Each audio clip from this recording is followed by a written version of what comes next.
Waalaikumsalam Teh Ita, saya Teh Ita. Waalaikumsalam Kang Khairun Nasiin.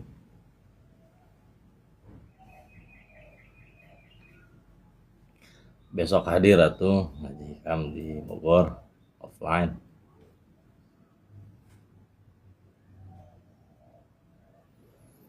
Waalaikumsalam warahmatullahi wabarakatuh. Teh Opi, saya Teh Opi.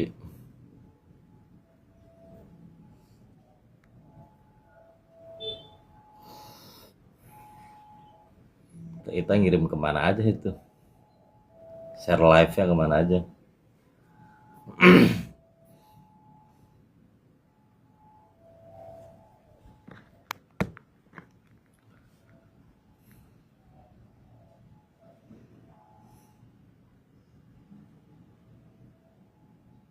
Waalaikumsalam warahmatullahi wabarakatuh. Nyimak sambil masak. Ya nggak apa-apa. Hati gosong.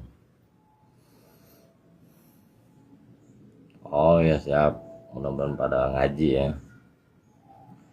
Waalaikumsalam Teh Maulika, kemana aja Teh? Sehat Teh? Waalaikumsalam Kang Jumadi. Ditungguin kemarin di Muara, nggak datang Kang Jumadi. Waalaikumsalam Umi Arsiha, udah beres nyanyinya. Waalaikumsalam Ibu Menik. Gimana Taiwan? Lancar? Waalaikumsalam Kang Elwin, sehat Kang Elwin. Waalaikumsalam Teh Ula, sehat Teh Ula.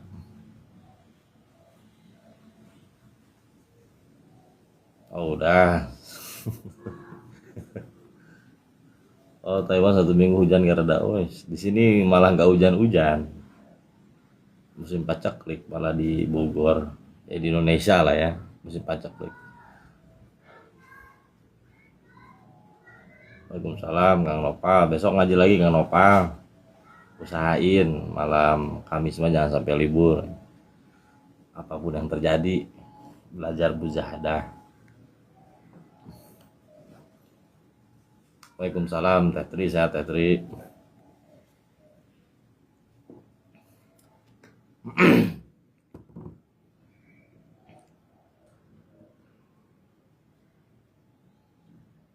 Waalaikumsalam Ibu Silvi, sehat Bu Silvi. Gimana tangannya udah membaik kali, udah lama mah ya. Kalau bisa bawa teman-teman yang lain. Waalaikumsalam Bos Oji, sehat Bos Oji. Waalaikumsalam Pak Binsar, sehat Pak Binsar. Waalaikumsalam, udah sehat dah. Waalaikumsalam Ibu Misbahul Jannah, sehat Bu.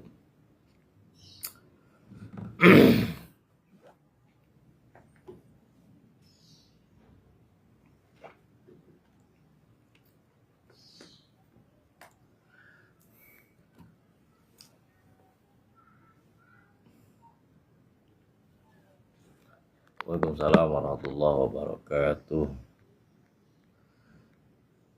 Teh Iza, saya Teh Iza. Waalaikumsalam Kang Abed Safroni. Masih belum boleh angkat Pak Arif. Mudah-mudahan sehat-sehat ya, usahanya lancar. Pempeknya laris manis.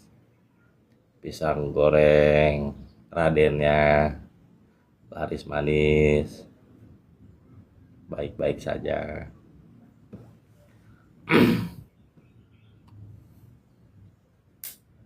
Teh Iza rumah di mana Teh Iza? Waalaikumsalam Teh Suryani, sehat Teh Suryani. Besok hadir Teh Suryani ya.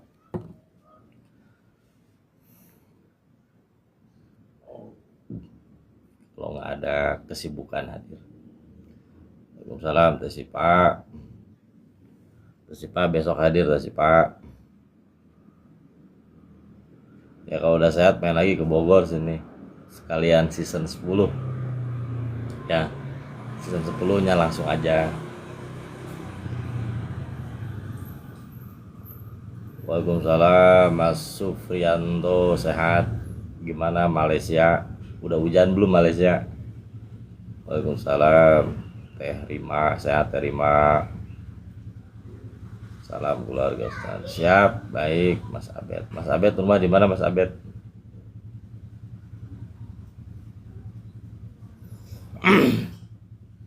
Oke teman-teman, kita mulai ya. Bismillahirrahmanirrahim. Assalamualaikum warahmatullahi wabarakatuh. Ila hadrati Nabil Mustafa Rasulillahi sallallahu alaihi wasallam wa ala alihi wa ashabihi wa azwajihi wa dzurriyyatihi wa ahli baitil kiram. Summa tabarukan wa tawassulan bi barakati syayikhina wa murabbi ruhina wa mursidina wa muallimina wa ustadzina al-alim al-alamah al-arif billah asy-syaidi Syekh Luqmanus Saleh Mar'i wa bijahi sayyidi Syekh Jadi Raden Kyai Haji Ahmad Padmanegara bin Raden Aceh Abdul Qadir Padmanegara wa bijahi sayyidi Syekh Jadi Raden Kyai Haji Muhammad Tahir bin Raden Tumenggung Wiradireja wa bijahi sayyidi Syekh Jadi Raden Kyai Haji Muhammad Sirad bin Raden Adi Pati Wiranata. Summa tabarukan wa tawassulan bi barakati sayyidi Syekh Qutbi Rabbani wa Ghausi Samadani Asy-Syaidi Syekh Abdul Qadir Az-Zailani qaddasallahu sirrahul aziz wa bijahi sayyidi Syekh Qutbi Jamil Maqam wa Ghasil Azam Sultanil Awliya'il Arifin sayyidi Syekh Abi Hasan Ali As-Sajili wa bijahi sayyidi Syekh Imam Muhammad Bahauddin An-Naksabandi wa hadrati Imam Rabbani. Summa tabarukan wa tawassulan bi barakati jami'il awliya'illahi ta'ala nafa'anallah bi ulumihim wa amatana fi asrarihim fi dini wa dunya wal akhirah. Al-Fatihah. A'udzu billahi minasyaitonir rajim. Bismillahirrahmanirrahim. Alhamdulillahirabbil alamin arrahmanir rahim maliki yaumiddin. Iyyaka na'budu wa iyyaka nasta'in ihdinas siratal mustaqim siratal ladzina an'amta 'alaihim ghairil maghdubi 'alaihim waladdallin. Rabbighfirli wa liwalidayya amin. Innal hamdalillah nahmaduhu wa nasta'inuhu wa nastaghfiruh wa na'udzu billahi min shururi anfusina wa min sayyiati a'malina. May yahdihillahu fala mudilla lahu wa may yudlil fala hadiyalah. Asyhadu an la ilaha illallah wahdahu la syarikalah wa asyhadu anna sayyidana wa nabiyyana Muhammadan abduhu wa rasuluh la nabiyya ba'dah. Allahumma sholli ala nuril anwar wa siril asrar wa tiryakil agyar wa miftahi babil yasar sayyidina wa maulana Muhammadinil mukhtar wa alihi athhar wa ashabihil akhyar adada ni'amillahi wa ifdalih amma ba'd. Teman-teman semua yang dirahmati oleh Allah Subhanahu wa taala, alhamdulillah malam hari ini sore hari ini kita berjumpa dalam keadaan sehat walafiat, tidak kurang satu apapun. Dan alhamdulillah kita hari ini akan melanjutkan pengajian kita dalam kitab Rikhlatul Hayat seputar tentang ketenangan diri. Dan kemarin kita sudah mengulik ya panjang lebar tentang apa itu ketenangan secara bahasa. Dari situ kita memahami tentang ketenangan adalah sesuatu yang amat sangat dekat tetapi jarang kita pahami, sehingga kita saat ini terjebak oleh ketenangan yang palsu. Sebelum kita mulai teman-teman semua ya, silahkan bagi yang sudah ngeprint harap dibuka materi yang kemarin ya. Kita akan melanjutkan pembahasan yang kemarin ya, tidak akan kita ulangi, tapi kita akan melanjutkan dengan pembahasan yang baru. Dan bagi teman-teman saat ini yang mengalami semacam sebuah kehilangan ya, kehilangan dalam artian bukan kehilangan materi, bukan kehilangan orang yang kita cintai, bukan, tapi kehilangan makna tentang kehidupan itu sendiri, sehingga kita sulit untuk mencari ketenangan sampai kita bertanya gitu, di manakah tenang. Nah, ini adalah kajian yang amat sangat penting untuk kita pahami. Untuk apa?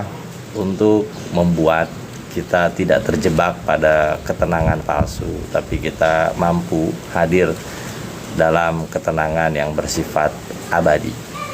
yaitu tentang kedekatan diri kita kepada Allah Subhanahu wa taala. Oke. Kita masuk pada materi yang berikutnya teman-teman semua. Mautul Ja'rati wa miladul Zazri. Mautul Ja'rati, matinya jeritan. Ya, mautul Ja'rati itu matinya jeritan. Jeritan apa? Jeritan batin. Ketika seseorang mengalami beragam macam desakan, mengalami beragam macam himpitan dalam kehidupannya. Wa miladul Zazri, lalu pada akhirnya melahirkan akar, ya. Jadi matinya jeritan dan lahirnya akar. Ini tentang makna filosofis yang akan kita bahas dengan filosofi ayam yang disembelih oleh pisau, ya. Tentang filosofi ayam yang disembelih oleh pisau. Wa ba'da hadzal ghausi fil lughati, setelah kita menyelami bahasa yang terkait dengan as-sakinah, ketenangan, apa yang sudah kita selami, bahwa kita memahami ketenangan atau dalam bahasa Arab mempunyai akar kata dari sin, kaf, dan nun. Karena ketenangan dalam bahasa Arab itu adalah sakinah. Nah, sakinah mempunyai 3 akar huruf. Yang pertama sin, kaf, dan nun. Dari akar kata ini terlahirlah makna-makna ketenangan yang bisa kita bawa pulang. Yang pertama, ketenangan adalah tentang sakana. Apa itu sakana? Sesuatu yang bersifat mendalam, menetap. Ya, sesuatu yang bersifat mendalam dan menetap. Berarti ketenangan bukanlah sesuatu yang temporal, tapi ia adalah sesuatu yang bersifat menetap. Bahkan ia bukan lagi hanya sebuah perasaan, tapi ia sudah menjadi sebuah kepribadian. Jadi ketenangan yang menetap adalah ketenangan yang bukan lagi bersifat perasaan, tapi ia sudah mengejawantah menjadi sebuah kepribadian. Nah, ketika ketenangan berubah menjadi sebuah kepribadian, inilah yang dinamai dalam Al-Quran Allah menyifati para kekasih-kekasihnya.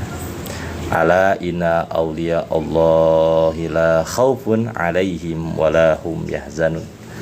Ala, ingatlah bahwa para kekasih-kekasihnya Tuhan, kekasih-kekasihnya Allah Subhanahu wa ta'ala, tidak ada sedikit pun dalam dirinya ketakutan dan kecemasan. Dari mana ini? Dari ketenangan yang bukan lagi menjadi sebuah perasaan, tapi ia sudah menetap menjadi sebuah kepribadian. Kepribadian yang tenang, bukan lagi hanya sebatas perasaan. Karena perasaan itu adalah sesuatu yang datang dan pergi, sesuatu yang tidak menetap. Tapi ia adalah sesuatu yang tinggal, sehingga menjadi sebuah kepribadian. Pribadinya tenang. Nah, itu yang dinamakan dengan makna dari ketenangan yang seakar kata dari sakana. Ada lagi yang mempunyai akar kata dari sakinah yang sama gitu, adalah tentang maskanun. Apa itu maskanun? Maskanun itu adalah tempat tinggal. Jadi ketenangan adalah ketika kita tahu bahwa betapapun dunia sedang tidak baik-baik saja, kita punya tempat tinggal, yang mana ketika kita masuk ke dalamnya, hal yang tidak baik-baik saja itu akan menjadi baik-baik saja. Jadi ketenangan itu seperti tempat tinggal. Dunia boleh berisik, dunia boleh penuh dengan tekanan, tapi ketika kita pulang kembali ke rumah, maka seluruh kepanikan, seluruh kegusaran, seluruh apa yang saat ini kita rasakan, ketika kita pulang ke rumah, ia tidak lagi ada. Berarti ketenangan dia semacam tempat tinggal, karena mempunyai akar kata yang sama dengan maskanun. Maskan itu artinya adalah tempat tinggal, ya. Ada lagi, ya, ada lagi teman-teman semua. Akar kata dari keterangan yang sama adalah tentang sukunun. Apa itu sukun? Sukun itu adalah tanda baca ketika kita membaca bahasa Arab. Apa itu sukun? Ada harokah, ketiadaan harokah di situ. Kalau dalam nahu ini yang dinamakan dengan jajem. Dia tidak dibaca i'rob, dia tidak dibaca nasob, tapi dia adalah tentang jajem. Jajem itu adalah tidak ada harokat di sana. Tidak ada domah, tidak ada fathah, tidak ada kasroh. Berarti ketenangan adalah ketiadaan gerakan. Bukan gerakan fisik, tapi gerakan batin. Gerakan batin yang memaksa diri kita untuk melawan apa yang saat ini sedang terjadi. Ketenangan adalah ketika kita tidak lagi berontak terhadap apa yang saat ini sudah Allah tuliskan menjadi takdir kehidupan kita. Nah, itu yang dinamakan dengan sukun. Ada lagi, kita kemarin membahas sesuatu ketenangan yang bersifat lain, ya, bahwa sakinah di situ ada tamar butoh, ya, sakinah ada tamar butoh di situ. Menunjukkan apa? Ini adalah tentang kualitas feminin yang harus ada dalam diri kita untuk menghadirkan ketenangan. Jadi ketenangan adalah tentang jiwa seseorang yang lebih dominan adalah sifat femininnya. Selama ini tenang tidak hadir dalam diri kita karena jiwa kita lebih dominan adalah sifat maskulinnya. Jadi dari katanya saja kita sudah memahami bahwa sakinah itu ada tamar butoh, menunjukkan ini adalah tentang feminin. Dia bukan muzakkar tapi muannas. Bahwa untuk mendapatkan ketenangan, jiwa kita harus lebih dominan adalah tentang jiwa feminin. Nah, jiwa feminin ini nanti insya Allah akan dibahas secara mendalam dengan tema tersendiri. Insya Allah nanti kita akan ngaji tematik tentang apa? Tentang mengembalikan jiwa feminin dalam diri kita. Nanti akan dikasih zikirnya juga teman-teman. Untuk apa? Untuk membantu agar jiwa kita lebih dominan dalam sikap feminin, tidak lagi berada dalam sifat maskulin. Karena yang boleh maskulin ini hanyalah Tuhan. Selain Tuhan tidak boleh maskulin. Dia harus berada dalam sifat feminin. Langit itu feminin, bumi itu feminin, semuanya adalah feminin. Satu-satunya pihak yang boleh maskulin adalah Tuhan. Nah, maskulin adalah tentang al-kibriya. Kalau dalam hadis kibriya itu apa? Kesombongan, keangkuhan, keakuan. Itu hanya boleh didominasi oleh apa? Oleh Tuhan. Sedangkan makhluk kita semua harus berada dalam sifat feminin. Berisik ya teman-teman kira-kira? Berisik gak? Kalau berisik saya pindah ke dalam.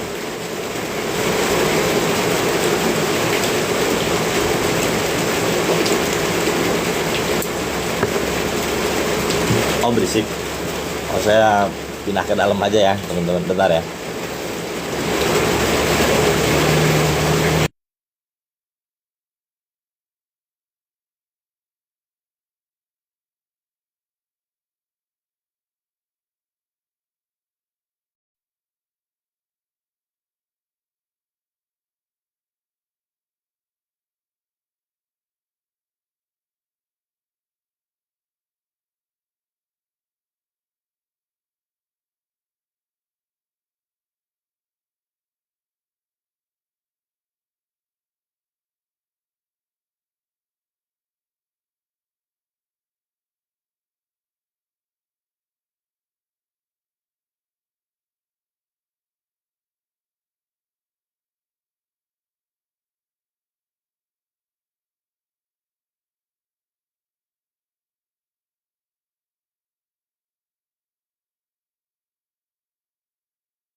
Oke teman-teman, kita mulai ya. Nah, tadi teman-teman ingat-ingat lagi, tenang itu apa sih? Tenang itu sesuatu yang menetap. Tenang itu adalah rumah. Tenang itu adalah tentang tidak ada gerakan. Tenang itu adalah tentang feminin. Dan tenang yang akan lebih dalam kita bahas adalah tentang apa? Tentang ketenangan yang diambil dari akar kata asikin, yaitu pisau. Ada keterkaitan antara pisau dengan ketenangan. Jadi kalau ketenangan dalam bahasa Arab maknanya adalah as-sakinah. Senjata dalam bahasa Arab atau pisau ya, maknanya adalah asikin. Baik as-sikin ataupun as-sakinah mempunyai 3 kata atau 3 huruf yang sama, sin, kaf, dan nun. Ini menunjukkan ada relasi antara pisau dengan ketenangan. Oke, dan ini adalah makna yang paling dalam dari semua makna yang sudah kita bahas, teman-teman semua. Nah, narji'u ila ma asyarna ilaihi. Kita kembali yuk gitu pada apa yang sudah pernah kita jelaskan terkait dengan ketenangan. Min masalid dajajatim al-mazbuhati, tentang perumpamaan ayam yang sedang disembelih. Tilka jajajatu, ayam itu, ba'da, setelah, ayamassa unuqaha as-sikinu, setelah tersentuh lehernya oleh pisau. Tazdadu awalal amri ja'ratan wattiraban, pada awalnya nih bertambahlah ja'ratan, semakin berteriak, wattiraban, dan memberontak. Coba kita perhatiin deh, ayam pertama kali disembelih, ayam itu akan berteriak ya, dengan apa? Dengan kok yang amat sangat memekikan telinga tuh, dan akan memberontak. Nah, kalau bahasa kita tuh kelepar-kelepar, terkapar gitu. Fatahfiqu ajnihatuha unfqan, sayapnya mengepak dengan amat sangat keras. Watarfusul arda birijlaiha, kakinya mendang-nendang tanah. Watastaghriku fi muqawamatil mauti, ia larut untuk melawan kematian. Bi akhiri ma tabqa ladaiha min quwwatin, dengan sisa kekuatan yang ia miliki. Teman-teman gambarkan dalam imajinasi kita tentang ayam yang baru dipotong. Ayam itu penuh dengan penolakan, menolak kematian. Dengan apa? Dengan cara memberontak, dengan sisa kekuatan yang ia miliki. Sayapnya terus mengepak, kakinya terus menendang-nendang tanah dengan pekikan yang memekakan telinga. Ghayra annaha tazbulu tadrijian ma'a sayalanid dami, namun perlahan-lahan ia mulai layu seiring mengalir darah dalam dirinya. Hatta yang qati'a ittirabuha, hingga berhentilah keguncangan yang ia alami. Laisa ihanatan bil ma'nal hakiri, bukan karena kehinaan dengan makna untuk menghinakan, bukan. Bal nafa, dan lima kana yasra'u bihil hayatu, karena habisnya apa yang dengan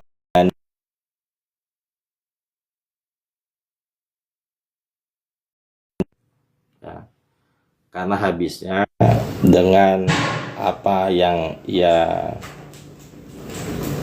habiskan untuk melawan kematian itu. Jadi pada akhirnya ayam itu terkapar, tak berdaya menghadapi sebuah kematian yang dihasilkan oleh sayatan pisau. Wa ma yajisu fi kayanil insani huwa nafsu allati lam tajid mihwaraha ba'du. Nah, ini perumpamaan seperti kita, teman-teman semua. Ya, kenapa saya gambarkan proses ayam terkapar oleh pisau? Ini seperti kita. Jadi ibaratnya ayam itu adalah kita, pisau itu adalah takdir. Ya, pisau adalah takdir, ayam itu adalah kita. Nah, wa ma yajisu fi kayanil insani, sesuatu yang bergolak fi kayanil insani, dalam diri manusia, huwa an-nafsu, dia adalah ego. Alati lam tajid mihwaraha ba'du, yang belum menemukan porosnya itu. Jadi pergolakan yang kita alami ketika takdir pertama kali hadir dalam diri kita seperti pergolakan ego yang belum menemukan porosnya. Tilkal ana mutamalikatu allati tastaujibul himanatal mutlaqata, yaitu ego yang ingin menguasai, yang menuntut dominasi secara mutlak. Jadi kepakan sayap yang dihasilkan oleh ayam ketika ia menolak kematian, ini perumpamaan seperti ego yang ingin menguasai dominasi kehidupan secara mutlak. Dia terus menerus berhenti untuk melawan. Oke. Nah, wal khaufu alladhi ya'baluku'a, dan ketakutan yang enggan untuk jatuh. Wal ghadabu, dan kemarahan, alladhi, yang yuridu, yang menginginkan, lil alami, untuk dunia, an yatahammalat taba'ata, untuk apa? Untuk menanggung apa yang saat ini ia derita. Dia pengen dunia lah yang menanggung apa yang saat ini ia derita. Dengan cara apa? Dengan cara menyalahkan orang lain. Jadi ego yang ingin menguasai keadaan secara mutlak, ketakutan yang enggan untuk jatuh, kemarahan yang menginginkan dunia untuk menanggung apa yang ia alami. Dengan cara apa? Dengan cara blaming, menyalahkan. Ini adalah kondisi kita, teman-teman, ketika kita mengalami sayatan takdir untuk pertama kalinya.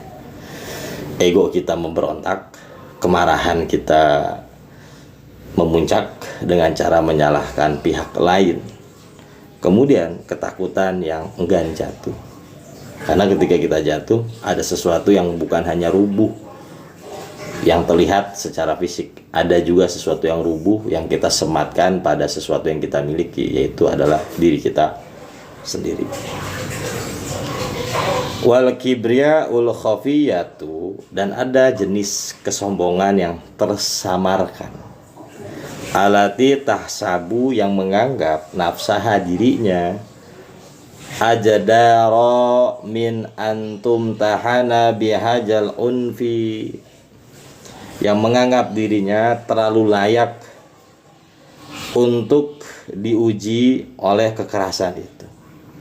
Kemudian ada apa? Ada jenis kesombongan yang merasa dirinya tidak layak untuk diuji oleh kekerasan itu, dengan mengatakan, kenapa mesti saya? Kenapa harus saya? Kenapa enggak yang lain aja? Kenapa saya yang harus terjatuh? Kenapa mesti sekarang? Coba nanti. Coba kalau saya sudah ini, sudah itu. Rasa-rasanya tidak layak untuk dibuat terjatuh, terkapar oleh pisau takdir. Pasti ada perasaan seperti itu dalam diri kita tuh. Jadi proses ayam yang saat disembelih oleh pisau ini tidak jauh beda seperti proses kita yang terkapar oleh apa? Oleh masalah. Banyak kepakan, banyak dalam diri kita pertanyaan, banyak dalam diri kita menyalahkan orang lain, bahwa yang lain lebih layak untuk kita salahkan, orang lain lebih layak untuk terjatuh. Kenapa mesti saya? Kenapa nggak orang lain? Jadi tidak ubahnya. Kita ini seperti ayam yang saat ini sedang dipotong oleh pisau takdir, teman-teman. Ya. Ya, nanti mudah-mudahan kita bisa selamatan ayat kursi pakai pisau. Jadi ketika teman-teman melihat ya, kambing kayak ayam kayak terkapar gitu, itu adalah diri kita, teman-teman, sebenarnya. Jadi kenapa ketika Idul Adha disunahkan untuk menyembelih hewan kurban ya, sapi terus kambing, sebenarnya itu adalah tentang simbolisasi diri kita ketika pertama kali kita tersayat oleh pisau takdir. Ini yang kita lakukan, kita berontak, kita mengalami beragam macam pertanyaan, kita mengalami beragam macam ketakutan, ya kan? Nah, kita merasa nggak pantas untuk mendapatkan ini semua. Saya kan sudah melakukan ini, saya kan sudah berada di titik ini. Kenapa mesti diuji lagi? Mengapa mesti saya, nggak orang lain? Nah, kasikini alati ta'malu bitu'addati, seperti pisau yang bekerja secara perlahan. Tata'aqabu sawa'iqul hayati, sambaran-sambaran datang silih berganti, yang kita namai dengan musibah, ya kan? Jadi seperti pisau, tata'aqabu sawa'iqul hayati, beragam macam sambaran-sambaran hidup datang silih berganti untuk memotong ego dalam diri kita tuh. Ada sambarannya besar, ada sambarannya tingkatnya itu rendah. Semakin besar sambarannya, semakin kuat kita untuk apa? Untuk melawan kehidupan. Semakin besar daya kepak ego kita untuk melawan takdir, kan gitu. Wa kullama ja'at, setiap kali ia datang, sahabat syai'an min kuatin nafsi li mujadalati qadriha. Ya, setiap kali ia datang, sahabat syai'an, ia menarik sebagian min kuatin nafsi, dari kekuatan ego kita, li mujadalati qadariha, untuk menggugat takdir yang sudah Allah berikan. Di setiap muncul beragam sayatan takdir dalam kehidupan kita, kemudian ia akan menarik beragam kekuatan dalam ego kita untuk menentang takdir. Hatta nahmadul jarratu fi nihayatil matafi, sampai pada akhirnya jeritan itu mereda. Dan pada akhirnya teman-teman, jeritan itu akan mereda. Biasanya kita akan ngomong apa sih? Tanda kita sudah tidak lagi memberontak. Kita akan berbicara dengan santai. Gimana lagi tuh? Ya udahlah. Ya, memang udah takdirnya, qadarullah. Ya, kita mah cuman bisa menerima. Itu adalah kata-kata apa sih? Kata-kata tentang jeritan itu sudah mereda. Nah, kata-kata yang kita ucapkan ketika jeritan itu sudah mereda adalah dengan mengatakan, mau gimana lagi? Nah, teman-teman, ketika kita hanya berhenti sampai di situ, setiap sayatan-sayatan takdir yang kita rasakan, maka ia akan melukai diri kita, sehingga sayatan-sayatan yang sudah melukai diri kita ini akan membentuk identitas baru. Ini akan membuat diri kita tidak lagi mengenali siapa kita. Lalu pada akhirnya kita akan mengatakan, saya mah memang begini orangnya. Ketika teman-teman acuh, pada akhirnya kita akan mengatakan, ya memang saya begini orangnya, cuek. Padahal itu bukan diri kita. Itu adalah bekas sayatan-sayatan yang selama ini tidak pernah kita basuh, tidak pernah kita obati. Lalu sampai pada akhirnya kita menganggap itu adalah diri kita. Saya emang gak mudah percaya sama orang. Bukan karena kamu gak mudah percaya sama orang. Kamu dulu pernah percaya banget sama orang. Pada akhirnya saat ini kamu terhadap semua orang yang mendekat sama kamu tuh dengan apa? Dengan mode waspada. Sehingga kita menjadi manusia yang tidak lagi jinak terhadap pelukan takdir ilahi. Kita adalah hewan yang dulunya amat sangat homey gitu, karena kita pernah ditendang oleh pemilik kita. Kemudian kita menggunakan mode survival, kemudian kita menggunakan mode bertahan hidup, sehingga apapun yang saat ini hadir dalam diri kita, kita tidak mudah lagi percaya. Sebenarnya itu bukan kamu adalah sesuatu yang lain. Kamu hanyalah sedang membohong-bohongi diri kamu. Nah, akhirnya kita terhadap seluruh realitas itu pasang kuda-kuda. Gitu. Ini ada apa nih? Nah, akhirnya energi yang kita miliki bukan lagi energi untuk bertumbuh. Energi yang kita miliki adalah energi untuk menutup. Inilah mengapa hidup kita stuck di situ-situ aja. Karena energi yang kita miliki bukan untuk menumbuhkan diri kita, tapi untuk menutup luka-luka itu. Akhirnya yang datang orang-orang nyebelin terus. Akhirnya orang-orang yang datang adalah orang yang memanfaatkan kita terus. Kenapa? Ya karena memang energi kita arahkan untuk apa? Untuk survive. Tidak dalam kondisi terbuka gitu. Ya. Nah, bayangkan teman-teman, ketika energi kita terbuka. Energi terbuka itu adalah energi syukur. Ya. Energi di mana kita berada dalam mode kelimpahan.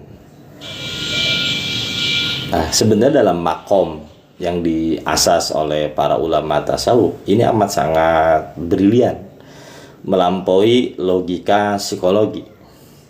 Nih, teman-teman ya.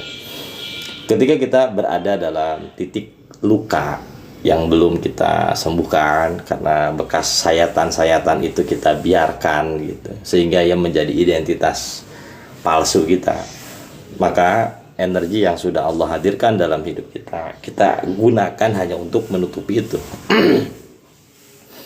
Oke. Nah, ketika teman-teman belajar lebih dalam, oh ternyata saya salah nih membiarkan luka-luka itu terus ada dalam diri kita. Nah, ketika teman-teman menyadari salah, itu yang dinamakan dengan makom tobat kan. Nah, makom tobat itu adalah makom di mana seseorang ingin mengembalikan identitas selamanya, ya, identitas barunya menjadi identitas yang asli dirinya. Sehingga energi yang Allah miliki, yang Allah hadirkan dalam diri kita arahkan untuk apa? Untuk menambal terus. Nah, ketika kita berada dalam mode tobat, tentu saja wadah dalam diri kita itu akan diuji melalui apa? Melalui beragam macam goncangan. Untuk apa? Untuk meyakinkan diri kita kalau kita sudah siap. Karena sesuatu yang kita bikin tidak pernah kita uji coba, maka kita tidak tahu ini sudah kuat apa belum. Jadi mode sabar, ya makom sabar adalah mode di mana Allah nguji wadah ini sudah siap belum untuk menerima limpahan rahmat. Naik lagi ke atas, namanya mode ridho. Nah, mode ridho itu adalah ketika si wadah itu sudah siap untuk apa? Untuk menerima kelimpahan. Ya, seperti air yang sudah tidak lagi bocor, ketika kita masukin air, maka wadah itu akan menampung air. Lalu ketika wadah itu sudah mampu menampung air, ia akan meluap. Nah, luapan itu yang dinamakan dengan mode syukur namanya. Nah, selama ini kita mungkin masih berada dalam mode pertama. Mode apa? Mode survive, mode bertahan. Tidak dalam kondisi mode terbuka. Nah, maka dalam kajian tasawuf, makom tobat, makom sabar, makom ridho, makom syukur, itu adalah sesuatu yang beriringan. Satu makom ke makom lain tidak boleh ditinggalkan. Jadi ketika teman-teman belum mendapatkan makom tobat, ataupun yang sudah mendapatkan makom tobat belum dijalankan, silahkan jalankan, karena itu adalah proses awal. Ya, proses awal. Karena kalau nggak pakai proses awal, teman-teman langsung diisi, bocor lagi, kayak percuma. Ya, maka tobat itu menurut para ulama dia adalah asasun. Apa itu asas? Asas itu adalah prinsip dasar. Asas itu adalah tentang pondasi. Ya, dia adalah pondasi. Karena kalau pondasinya nggak benar, teman-teman mau membangun bangunan sehebat apapun, dia akan rubuh. Itulah yang mungkin teman-teman semua yang saat ini kita rasakan. Tentang apa? Tentang beragam macam pengetahuan yang saat ini kita alami, kita pahami. Ya, kita istiqomah di situ, tapi kok tidak menumbuhkan apa-apa dalam diri saya. Barangkali yang kurang adalah makom tobatnya. Karena kalau makom tobatnya sudah benar, dia akan mudah untuk masuk ke makom sabar. Nah, di situ gampang masuk ke makom ridho. Dari situ masuk gampang ke makom syukur. Nah, dari makom syukur nanti teman-teman belajar tentang juhud, belajar tentang tawakal. Ya, dari situ nanti belajar tentang mahabbah. Nah, dari situ teman-teman. Ya, diawali oleh apa? Oleh makom tobat. Ya. Jadi bagi teman-teman yang sudah mendapatkan tobat, belum diamalkan, silahkan amalkan. Bagi teman-teman yang belum dapat makom tobat, bisa nanti menghubungi ya Pak Sekjen, ya, atau menghubungi teman-teman yang lain yang sudah mendapatkan. Ya. Oke, kita lanjutkan. Nah, lakinna siral umuri alladhi yutimmu hadzal masala yakmunu fi haqiqati asma. Akan tetapi rahasia terbesar ya dalam kaitan materi ini terletak pada hakikat yang lebih luhur terkait dengan apa? Terkait dengan perumpamaan ini yang akan kita bahas. Jadi ada sesuatu rahasia yang kalau kita gali, kita akan mendapatkan sebuah aha moment. Oh, ternyata gini gitu ya. Ini akan kita bahas teman-teman semua.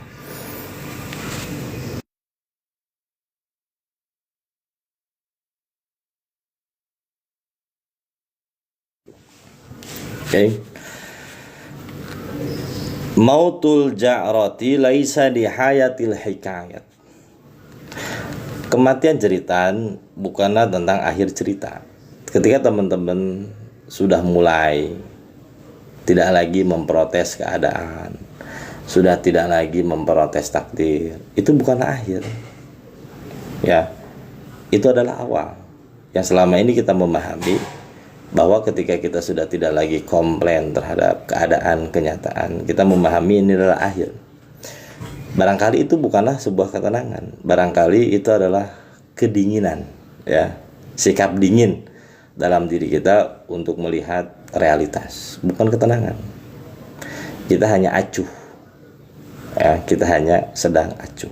Maka mautul ja'rati laisa nihayatal hikayati. Kematian jeritan bukanlah akhir cerita. Bal innama huwa ardun qad khurisatil ana, melainkan ia adalah tanah yang baru saja dibajak. Ya, tanah yang baru saja dibajak. Berarti tanah yang baru saja dibajak kan nggak bisa tumbuh apa-apa, teman-teman. Sama kayak proses teman-teman melalui beragam macam peristiwa, melalui beragam macam derita dan luka. Apakah dia akhir dari perjalanan ini? Bukan. Dia adalah seperti tanah yang baru dibajak. Kalau nggak ditanamin apa-apa, yang tumbuh apa tuh? Rumput. Yang tumbuh ilalang, tidak bisa diapa-apain. Banyak di antara kita yang merasakan itu. Dia mengalami beragam macam penderitaan, mengalami beragam macam kesempitan dalam hidup. Lalu pada akhirnya dia tidak lagi memprotes, dia diam. Dan ia tidak menjadi apa-apa. Dan beragam macam kesulitan, kesakitan itu tidak menjadi sebuah hikmah, tidak menjadi sebuah pelajaran, hanya menjadi sebuah kenangan. Lalu pada akhirnya menjadi sebuah luka-luka dalam diri kita. Dia bukan lagi menjadi ahli sabar, tapi menjadi ahli musibah. Kalau untuk musibah jagonya dialah gitu. Ya kalau untuk cerita musibah jago, tapi setelah itu dia tidak jadi apa-apa, kan rugi teman-teman. Ya. Dan banyak di antara kita yang seperti ini. Ya, jadi kita harus memahami kematian jeritan bukanlah akhir dari sebuah cerita, akan tetapi ia adalah awal tanah yang baru saja dibajak. Jadi jiwa kita seperti tanah yang sedang dibajak. Jadi teman-teman jangan memahami ardu itu ada di bumi. Ardu itu adalah diri kita, teman-teman semua. Ya, kalau secara tafsir isyarinya. Nah, tasawwar bazratan tulqa fi ardin solbatin. Coba kita bayangkan, imagine, ya bayangkan dalam diri kita tuh, kita mempunyai sebuah film, ya, mempunyai sebuah gambar tentang sebutir benih yang ditanam di tanah yang keras, atau sebutir benih yang dilemparkan pada tanah yang keras. Oke. Pamadamat tuhafizu ala hayatiha, selama benih itu mempertahankan bentuknya yang lama, selama benih itu mempertahankan bentuknya yang lama, la tastati'u antamuwa, ia tidak akan pernah bisa tumbuh. Tanah sudah dibajak, kemudian benih dilemparkan, tapi benih menolak. Untuk apa? Untuk keluar dari bentuknya yang lama, maka ia tidak akan pernah tumbuh. Begitupun manusia, ia sudah mengalami beragam macam penderitaan, jiwanya sudah dibajak melalui beragam macam penderitaan, tetapi ya jiwanya masih mempertahankan citra lama dirinya, masih mempertahankan bentuk lamanya, maka dia tidak akan pernah bisa tumbuh. Kebanyakan kita begitu, teman-teman semua, dipaksa untuk keluar dari habit lamanya, dipaksa untuk keluar dari citra lama dirinya, tapi dia tetap mempertahankan, aku tuh begini, saya tuh begini, saya nggak bisa, saya takut, saya penuh dengan perhitungan, saya mah begini orangnya. Sesubur apapun tanah, ketika biji itu tidak mau keluar dari bentuk lamanya, ia tidak akan pernah tumbuh.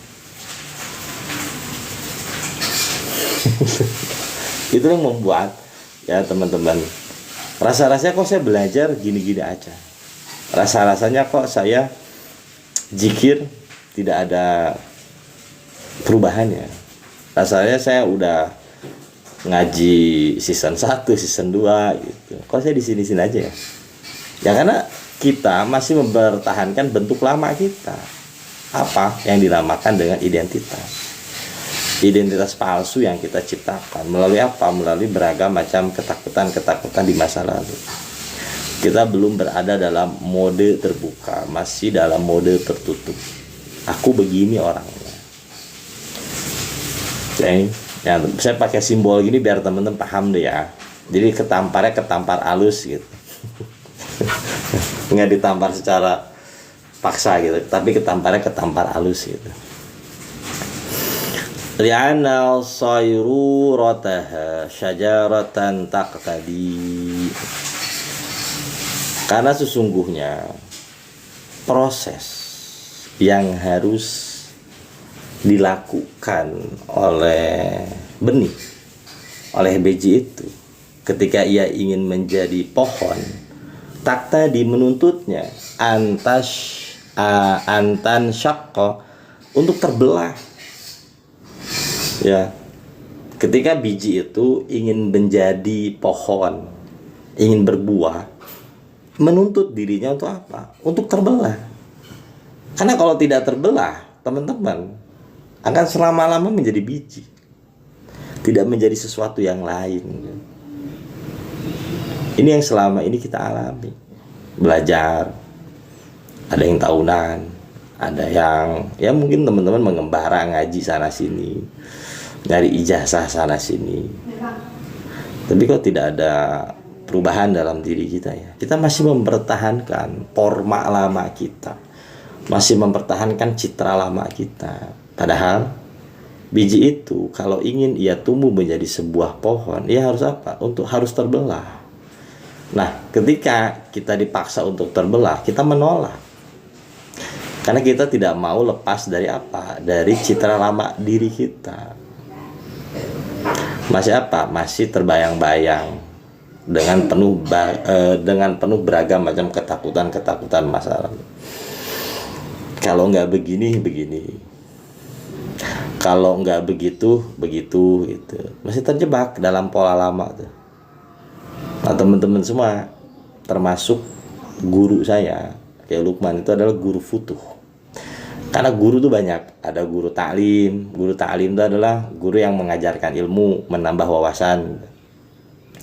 Ada guru irsyad yang membimbing seseorang untuk bersuluk, ya, sekaligus guru taslik. Biasa guru irsyad itu sekaligus guru taslik. Nah, guru saya adalah guru futuh. Apa itu guru futuh? Guru yang membuka cakrawala dimensi batin kita untuk mampu melihat nurullah secara nyata gitu, secara nyata dalam kehidupan gitu. Ya, guru saya itu kayak Lukman, beliau adalah guru futuh. Dengan cara apa? Beliau membimbing murid-muridnya agar keluar dari identitas lamanya dengan mujahadah. Dengan cara si murid dipaksa untuk keluar dari zona nyaman. Sesuatu yang tidak masuk akal. Sesuatu yang kita harus melawan ketakutan. Kita dipaksa untuk melawan kebiasaan. Kita dipaksa untuk melawan adat. Pada akhirnya, ternyata itu adalah cara beliau untuk apa? Untuk mengeluarkan murid-muridnya dari identitas lama, agar si biji itu pecah, dari dalamnya tumbuh tunas. Nah, biasanya kita nggak mau untuk dipecahin. Kita ngelid, nolak. Yang kita ngelid, nolak. Pakai apa? Logika kita sendiri. Nah, banyak yang berguguran ketika apa? Ketika menolak dengan logikanya sendiri. Para murid-murid itu. Kok tidak sesuai? Kok berlawanan dengan basyariah gitu ya? Kok berlawanan dengan apa yang saya pikirkan gitu? Ternyata itu semua adalah cara kita untuk melawan apa? Melawan kita untuk belah. Ya, kebetulan saya adalah salah satu murid yang memang tidak bisa memilih gitu ya. Mau nggak mau harus pecah lah gitu. Saya termasuk murid yang memang harus pecah karena tidak punya pilihan. Ya, jadi pecahnya saya itu karena memang saya tidak punya pilihan kecuali pecah gitu. Nah gitu teman. Jadi guru tuh banyak ragamnya. Ada guru irsyad, ada guru taslik, ada guru taklim. ada guru yang paling paten yang dinamakan dengan guru apa? Guru futuh. Ya. Dan saya termasuk orang yang tidak mau memecahkan secara paksa. Saya pengen sesuatu itu natural aja, pakai isyarat. Ya, pakai isyarat. Kalau guru saya itu nggak pakai isyarat. Kadang-kadang kalau si muridnya benar-benar disayang gitu, dalam arti mendapatkan himayah, inayah yang lebih, langsung pakai kata-kata tajam. Kok gitu aja bego sih gitu. Kok gitu aja nggak paham. Saya termasuk orang yang nggak begitu, teman-teman. Ya udah, mikir sendirilah, udah pada tua ini gitu. Gitu teman-teman ya. Wataf qida hay'atahal qadimata. Ya, wataf qida hay'atahal qadimata. Dia harus merelakan kehilangan bentuk lamanya. Ia harus merelakan kehilangan bentuk lamanya. Selama ia belum rela untuk kehilangan bentuk lamanya, selama itu ia akan terpenjara oleh dirinya sendiri. Nah, wa tamuta bazratan litahya syai'an jadidan. Mati sebagai benih agar hidup sebagai sesuatu yang baru. Mati sebagai benih agar hidup sebagai sesuatu yang baru. Ya, mati sebagai aku yang palsu untuk hidup sebagai sesuatu yang baru. Ya, mati sebagai aku yang palsu untuk hidup sebagai sesuatu yang baru. Dan kita harus meninggalkan bentuk lama kita. Kita harus meninggalkan biji itu. Untuk apa? Untuk tumbuh tunas. Dan ini merupakan sebuah sunatullah, teman-teman semua. Bahwa ketika kita ingin mengalami perubahan, kita memang harus meninggalkan bentuk lama kita. Dan alam sudah mengajari ini pada kita. Kita lihat kepompong, dia harus meninggalkan dirinya yang lama sebagai ulat untuk ia bertransformasi menjadi sebuah kufu-kufu. Selama ulat tersebut tidak pernah mau meninggalkan dirinya yang lama, ia tidak akan pernah menjadi kupu-kupu. Selama kita masih nyaman dengan diri kita yang lama, dengan kepercayaan lama kita, dengan habit lama kita, dengan ketakutan lama kita, dengan luka kita, selama itu kita tidak akan pernah menjadi kupu-kupu. Maka teman-teman, kalau kita lihat ya, contoh misalnya di Suryalaya Abah Anom menggunakan simbol kupu-kupu sebagai simbol dari Thorikoh Qadiriyah Naksabandiyah ya. Sebagai apa sih? Sebagai proses bahwa kita untuk menjadi kupu-kupu harus mampu keluar dari diri kita yang lama. Nah, kalau dalam bahasa Tuhan saya, ini yang dinamakan dengan mautul maknawi. Mati secara maknawiyah untuk hidup secara abadi. Ya, mati secara maknawiyah untuk hidup secara abadi. Wahai suma takufu an muqawamatil insiqaqi. Wahai suma takufu an muqawamatil insiqaqi. Dan dimanapun ia berhenti melawan perpecahan, ya, melawan keterpecahan gitu ya. Tursilu zadra nazilan fil ardil muzlimati. Ia mulai mengirimkan akar yang menjatuhkan ke dalam tanah yang gelap. Jadi teman-teman, ketika tidak mau pecah sebagai biji untuk tumbuh tunas, akan ada sesuatu yang tumbuh tuh dalam diri kita, akar yang menghujam ke bawah. Sauba dzalikal mihwari alladzi taqaddama zikruhu. menuju proses yang telah kita bicarakan. Karena ini adalah merupakan sebuah fitrah. Ketika manusia berada dalam kegelapan, berada dalam kegoncangan, ada sesuatu yang mulai tumbuh dalam dirinya, keterikatan kepada sesuatu yang bersifat divine, sesuatu yang bersifat keilahian. Siapapun itu, ya, orang nggak pernah sholat sekalipun, ketika ia berada dalam guncangan hebat, pasti yang akan ia katakan adalah Allah. Ya, kenapa? Karena ini bersifat ilahiyah. Ketika kita berada dalam goncangan, kita mencoba mencari sesuatu yang bersifat ilahiyah untuk mampu mengeluarkan kita dalam kondisi ini. Oke? Tapi itu jadi bantet. Nah, itu jadi bantet. Yang pada akhirnya banyak orang-orang yang sudah keluar dari beragam macam penderitaan, yang sudah keluar dari masalah terbesar dalam hidupnya, ia bukan lagi menjadi manusia spiritual, bahkan menjadi manusia yang tidak percaya dengan Tuhan. Coba teman-teman cek orang-orang yang saat ini kurang dekat sama Tuhan, ia pasti pernah mengalami sebuah keterjatuhan dalam hidupnya, dan ia merasa tidak ada yang mau dan mampu menolong dirinya. Pada akhirnya ia tidak lagi percaya dengan Tuhan. Ia pernah percaya banget dengan Tuhan, tapi tidak ada yang menolong dirinya. Dan saya banyak menemukan orang-orang seperti ini.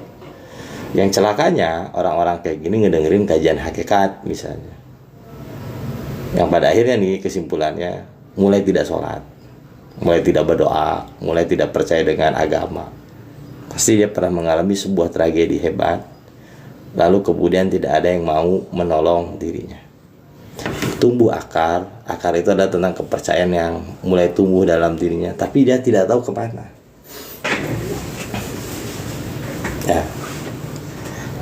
Lalu pada akhirnya orang-orang yang tidak percaya dengan Tuhan ini justru adalah orang-orang yang paling getol ngomongin Tuhan.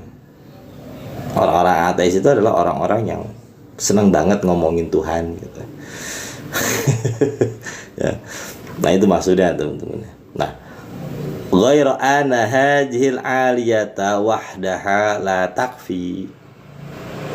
Namun mekanisme ini saja tidaklah cukup. Tentang apa? Tentang akar yang menghujam ke bawah. Ini nggak cukup.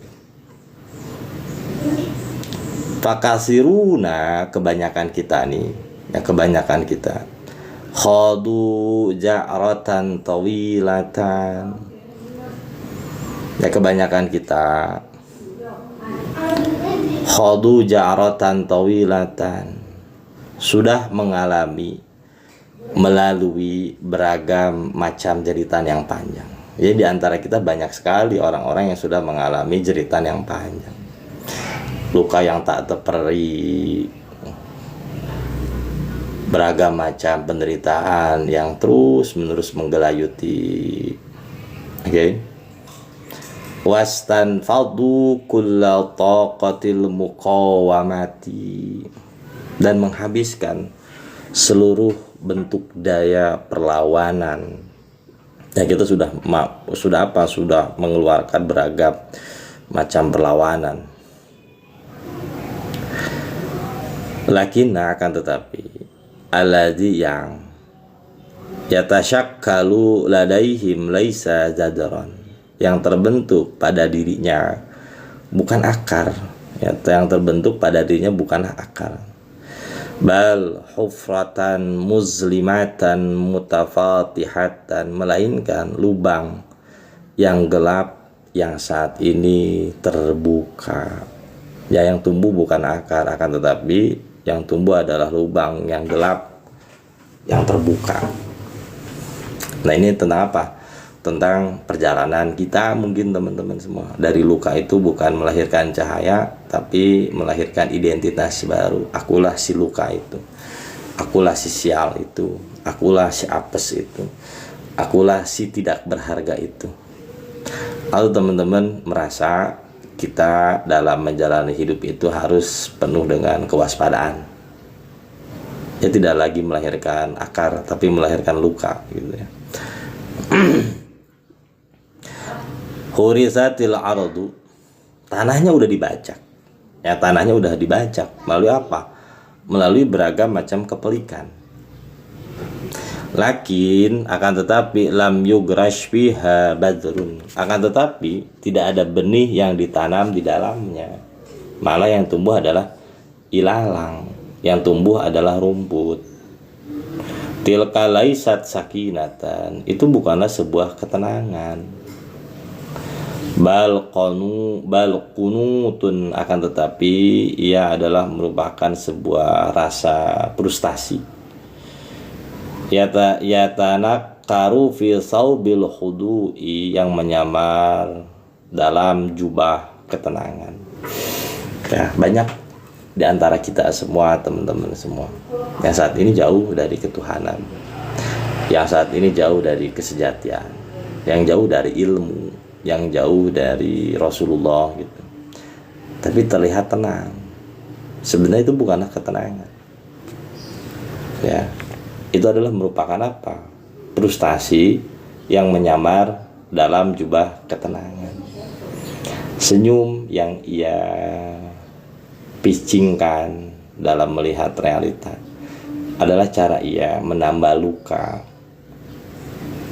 Bukan senyum, akan tetapi dia hanyalah sebagai topeng untuk bagaimana agar ia terlihat cantik saat dipose ketika melihat realita. Ya, teman-teman semua, ini banyak terjadi. Kalau teman nggak percaya, pergilah ke bar, ke klub.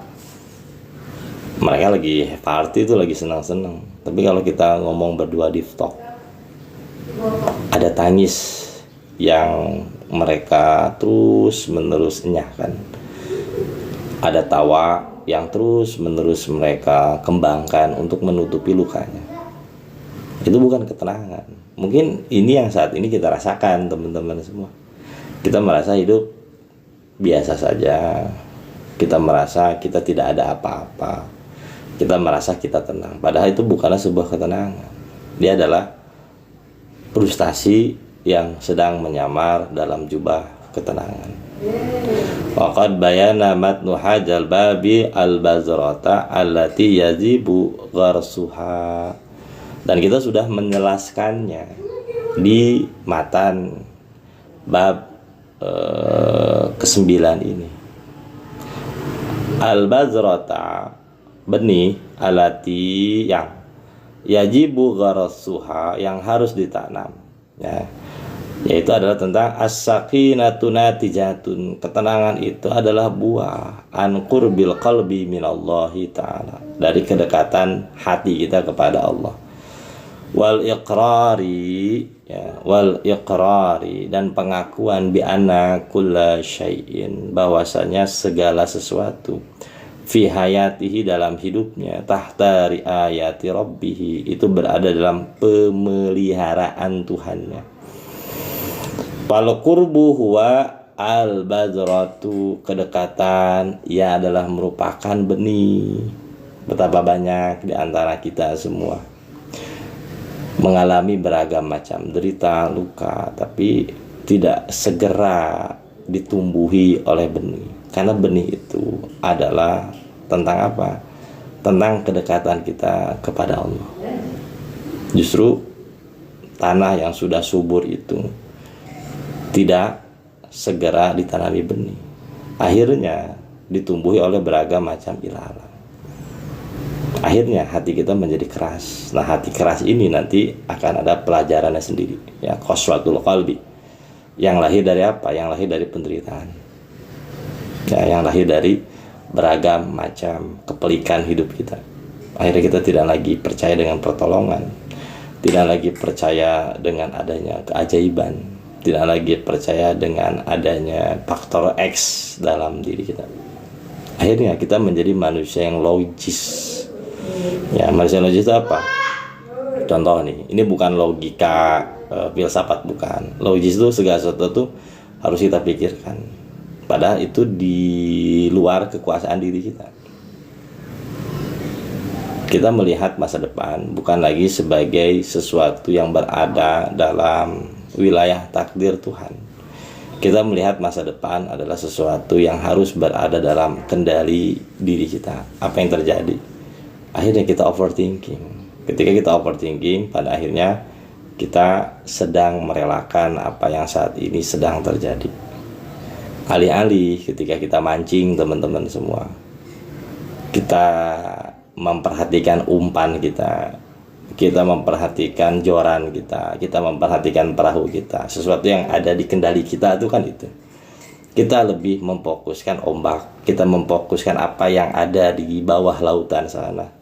Pada akhirnya kita tidak pernah mendapatkan ikan. Kenapa? Karena ikan itu di luar kekuasaan kita. Sesuatu yang berada dalam kekuasaan kita itu joran, umpan, perahu, kan gitu. Nah, pada akhirnya kita tidak hanya tidak mendapatkan ikan, juga kita akan celaka karena kita tidak memperhatikan perahu yang sedang membawa diri kita. Berapa banyak ya di antara kita mengalami seperti itu. Ya, life like fishing. Karena hidup itu seperti mancing, teman-teman, ya. Yang bisa kita lakukan adalah memperhatikan apa yang saat ini di bawah kendali kita. Sesuatu yang di luar kendali kita itu berada dalam genggaman al-wasi, Sang Maha Luas, yaitu Allah Subhanahu wa Ta'ala. Nah, itu nanti ada di pelajaran al-wasi, ya, life like fishing, hidup seperti memancing, ya teman-teman.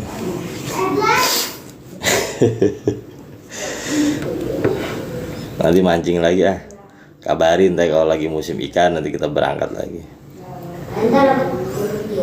Ya, kita lanjutkan, teman-teman. Wal iqraru huwa ma'urri alladhi yukhsibuha. Wal iqraru, dan pengakuan bahwa segala sesuatu berada dalam pemeliharaan Allah Subhanahu wa Ta'ala adalah merupakan ma'u air, ari siraman alazi yukhsibuha, yang menyuburkan biji tersebut sehingga menjadi sebuah tanaman.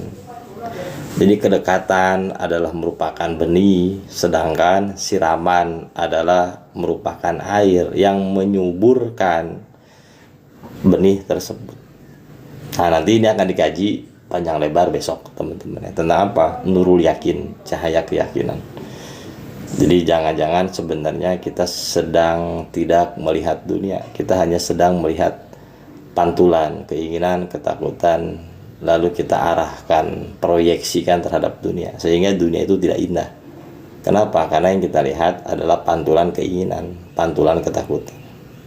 Nah, cahaya yakin datang dalam diri kita, Allah nyalakan untuk apa? Untuk kita mampu melihat segala sesuatu sebagaimana adanya, bukan sebagaimana mestinya. Itu nanti akan kita pelajari, itu nurul yakin, ya, melihat lebih dalam dengan cahaya nurul yakin. Kita perlu kacamata, nama kacamatanya adalah nurul yakin, ya. Dia kalau bisa bikin kacamata nurul yakin aja tuh, agar kita mampu melihat segala sesuatu sebagaimana adanya, bukan sebagaimana mestinya. Ya, kita lanjutkan, teman-teman semua, ya. Nah, kita masuk pada sesuatu yang lebih dalam lagi nih. Sakinatun tunzalu wasakinatun tughrasu. Ketenangan yang diturunkan dan ketenangan yang ditanam. Jadi ada dua jenis ketenangan. Ada sebuah ketenangan yang diturunkan, ada ketenangan yang ditanam. Maksudnya apa, teman-teman semua? Ketika tanah kita sudah dibajak oleh beragam macam penderitaan, oleh beragam macam kepedihan, oleh beragam macam kesulitan, lalu biji sudah kita sebar, maka ada sesuatu yang perlu kita dapatkan, yang itu bukan dari diri kita. Apa itu? Yang dinamakan dengan air hujan. Itu sesuatu yang benar-benar bukan berada di dalam kendali kita. Jadi kita harus menyadari itu, ketenangan itu tidak semuanya kita yang menghadirkan. Ada sesuatu yang hanya bisa kita dapatkan ketika ketenangan itu diturunkan. Yang harus kita lakukan hanyalah mempersiapkan, teman-teman, ya. Jadi ketenangan itu diturunkan.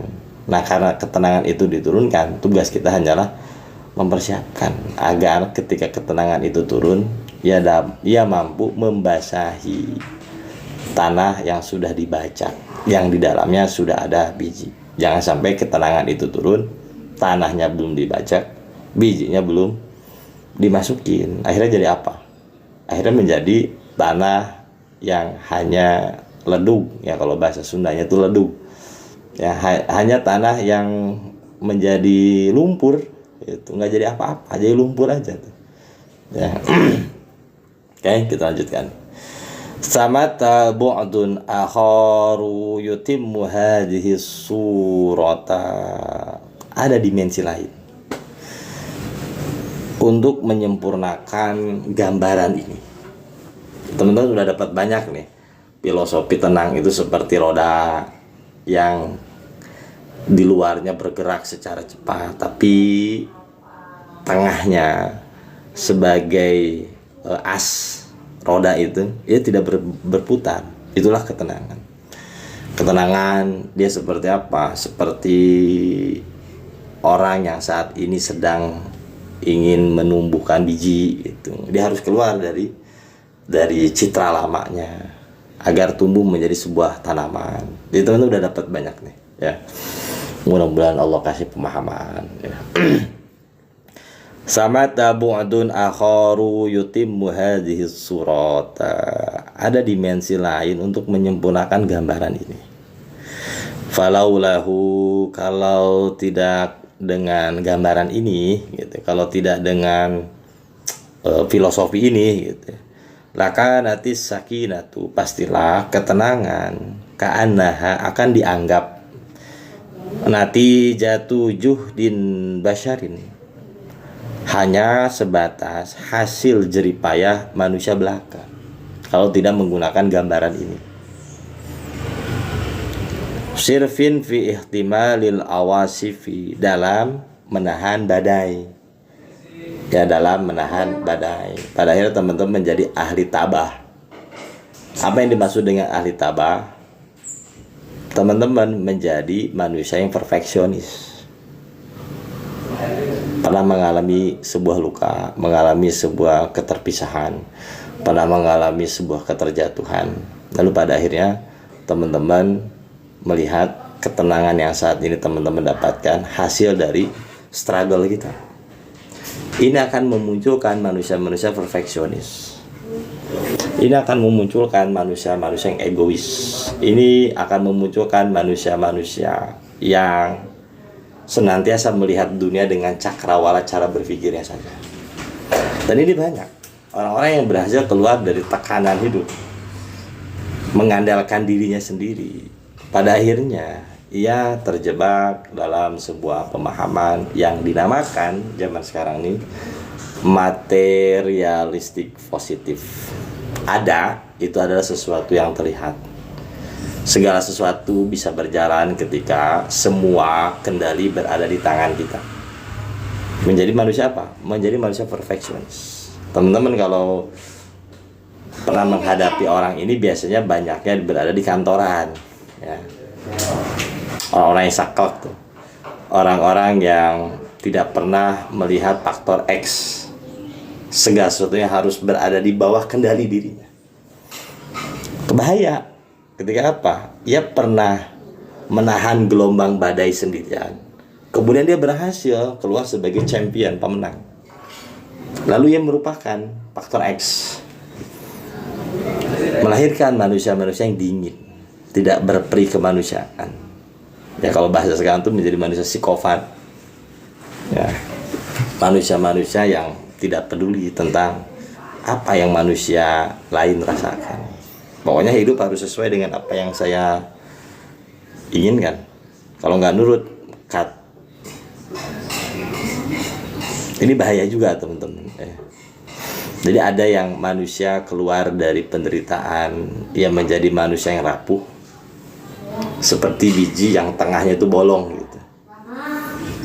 Ada manusia yang keluar dari penderitaan, dari badai yang pernah menimpa dirinya, keluar dengan dirinya sendiri, ya keluar sebagai pemenang, kemudian menjadi manusia yang dingin. Lu kemana aja kemarin saat gua terjatuh? Lu kemana aja saat gua pernah berada dalam titik terendah? Ngebantu kalau ada maunya, ngedeket kalau ada keuntungan buat dirinya. Pokoknya orangnya sangat matematis gitu. Orangnya sangat realistis. Dia tidak percaya dengan faktor berkah, faktor X itu nggak percaya. Kalau kamu bisa ngasih saya sesuatu, ya saya bakal ngasih. Tapi kalau enggak, ya udah enggak. Pokoknya nggak percaya berkah. Nggak percaya berkah gitu. Nah ini berbahaya teman-teman. Makanya ini saya tulis juga, biar teman-teman lengkap gitu ya. Nah, qala Allah Ta'ala, Allah Subhanahu wa Ta'ala berfirman, A'udzu billahi minasyaitonir rajim. Huwallazi anzala as-sakinata fi qulubil mu'minin. Huwallazi, ialah Allah, anzala, yang telah menurunkan, as-sakinata, ketenangan, fi qulubil mu'minin, pada hati-hati orang mukmin. Jadi ketenangan dia adalah sesuatu yang bersifat transcendent, sesuatu yang bersifat divine. Al-Quran ketika ingin menggambarkan sesuatu yang bersifat keilahian pasti menggunakan term anzala, diturunkan. Quran menggunakan konsep anzala juga. Wa nunazzilu minal Quran, dan kamilah yang telah menurunkan Quran. Sesuatu yang bersifat keilahian, suci, transcendent, senantiasa menggunakan kata-kata wa nunazzilul Quran misalnya. Atau tentang malaikat juga sama, tatanazzalul malaikah, malaikat turun. Jadi ketika Allah Subhanahu wa Ta'ala ingin menggambarkan tentang sesuatu yang bersifat kudus, sesuatu yang bersifat suci, senantiasa menggunakan kata-kata anzala, diturunkan.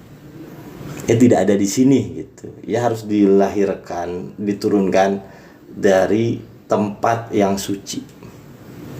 Ketenangan pun sama. Huwallazi anzala sakinah.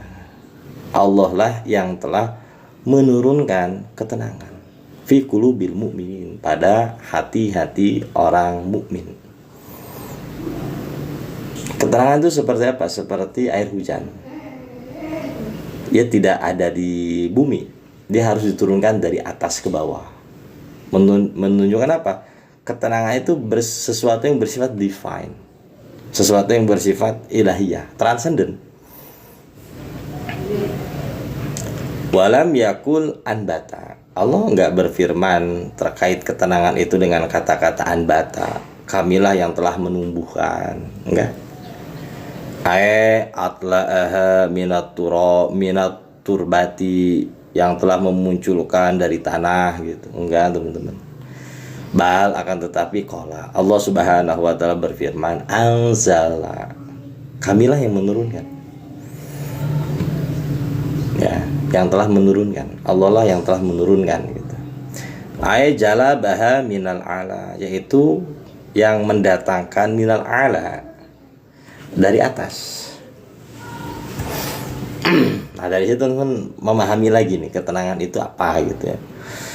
Wa hadza yutimmu tashbihal mihwari wa jajri fi anin.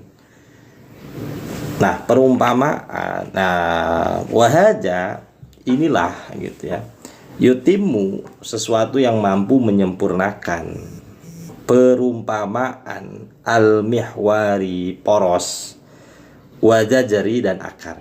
Kita pernah bahas tuh bahwa ketenangan itu adalah poros, tentang hati yang sudah menemukan rumahnya. Seperti roda, ada poros, yang tidak ikut bergejolak, yang tidak ikut berubah ketika keadaan memaksa kita berubah, tapi tengah-tengah rodanya itu tetap diem gitu. Jadi ada titik temu antara perumpamaan terkait dengan poros dan akad secara bersamaan. As-sakinatu tanbutu minal asfali. Ketenangan ia tumbuh dari bawah. Minal ardi, dari tanah. Allati harasatha nawaibul hayati. Yang dibajak melalui beragam macam musibah-musibah dalam keseharian kita. Wa ahsabaha qurbul qalbi, lalu disuburkan dengan kedekatan hati. Walakinnaha aidan, akan tetapi juga tanzilu minal a'la, ketenangan adalah sesuatu yang diturunkan di atas langit. Jaizatan makhdatan, sebagai anugerah murni. La tuzlabu bi ayyi juhdin basyarin, yang tidak dapat diusahakan dengan daya manusia. Mahma balagha ma balaghahu, setinggi apapun pencapaiannya. Jadi ada sesuatu yang tidak bisa kita dapatkan, ya, setinggi apapun pencapaian yang kita miliki, dia hanya akan tumbuh ketika kita membiarkan tanah yang sudah dibajak oleh beragam macam kesulitan, lalu membiarkan ada sesuatu yang bersifat ilahiyah muncul. Lalu saat itu tumbuh tanaman-tanaman dalam diri kita semua. Nah, teman-teman semua, biji itu apa sih? Ya, biji itu apa sih? Biji itu dalam Al-Quran disebutkan, ya, bahwa biji itu adalah kalimatun thayyibah. Kalimatun thayyibah kasyajaratim mubarakah, seperti pohon yang berkah. Asluha fil ard, ya, akarnya menghujam ke tanah, ke dalam. Wapar uha pisama, kemudian ranting-rantingnya menjulur, menjuntai ke atas langit. Jadi ketika seseorang yang ia pernah mengalami beragam macam penderitaan, karena biasanya kita ini menuju Tuhan pasti dirantai mengalami, ya, dengan beragam macam penderitaan. Oke, itu adalah tanda bahwa tanah kita sedang dibajak. Oleh apa? Oleh Allah melalui beragam macam peristiwa. Nah, oleh karena itu Rasulullah SAW bersabda, "Idza aradallahu bi 'abdin khairan ibtalahu." Apabila seorang hamba diinginkan baik, jadi yang menginginkan baik adalah Allah kepada hamba tersebut. Apa yang Allah lakukan ketika Allah menginginkan kebaikan kepada hamba tersebut? Ibtalahu. Allah akan menguji orang tersebut. Allah akan membajak orang tersebut. Jadi sebelum kita ditanami biji la ilaha illallah, awal prosesnya pasti mengalami apa? Mengalami beragam macam keterdesakan, mengalami beragam macam keterhimpitan. Itu adalah cara Allah untuk apa? Membajak jiwa kita agar subur, sehingga siap untuk menerima apa? Untuk menerima biji. Nah, biji itu dalam tradisi tarekat misalnya adalah ketika seorang guru mentalkinkan kalimat la ilaha illallah pada kolbu seorang murid. Jadi seorang guru menginisiasi, mentransferkan kalimat la ilaha illallah ke dalam batin seorang murid. Murid itu sudah siap dengan tanah yang sudah digarap oleh Tuhan melalui beragam macam peristiwa. Maka oleh karena itu, ketika kita belajar hikam, belajar hal-hal yang bersifat spiritual, pasti yang datang ke majelis ilmu, pasti yang datang untuk ingin menuju Allah adalah orang-orang yang saat ini sudah digemburkan tanah jiwanya oleh Allah melalui beragam macam peristiwa. Maka pertanyaan kita ketika ada salik baru itu simpel. Fakohnya apa? Penderitaannya apa? Apa yang membuat Anda hadir di sini? Bukan motivasinya apa, bukan. Karena semua orang motivasinya pasti ingin bahagia, ingin tercerahkan, ingin keluar dari masalah. Itu udah pasti. Yang jadi pertanyaan kita adalah, apa yang membuat Anda bisa duduk, bisa hadir, bisa ngaji, bisa betah di sini itu apa? Pasti sebelumnya mengalami proses penderitaan. Nggak mungkin nggak, teman-teman. Nggak ada orang yang ngaji hikam, pengen zikir, pengen ngaji-ngaji yang bersifat spiritual itu tiba-tiba gitu, aku harus ngaji hikam, kayaknya aku harus mencapai pencerahan, kayaknya aku harus memahami selak beluk tentang Tuhan. Nggak ada, saya belum pernah mendapati akan hal itu. Karena saya pun ngaji ya karena mengalami penderitaan itu, teman-teman. Yang mengalami penderitaan itu. Ya mungkin di antara sejuta orang yang ingin menuju Tuhan karena proses kenikmatan itu cuma satu lah di antara sejuta itu. Dan itu amat sangat jarang gitu. Ya amat sangat jarang. Harus mengalami proses itu dulu. Nah, ketika teman-teman sudah dibajak oleh Allah melalui beragam macam himpitan, penderitaan, kemudian setelah itu baru ditanam kalimat la ilaha illallah. Oke, nah dari kalimat la ilaha illallah itu ketika kita pupuk, ketika kita sirami, dia akan memunculkan apa? As-sakinah. Ya, as-sakinah. Nanti akan kita bahas tuh tentang simbol itu gitu.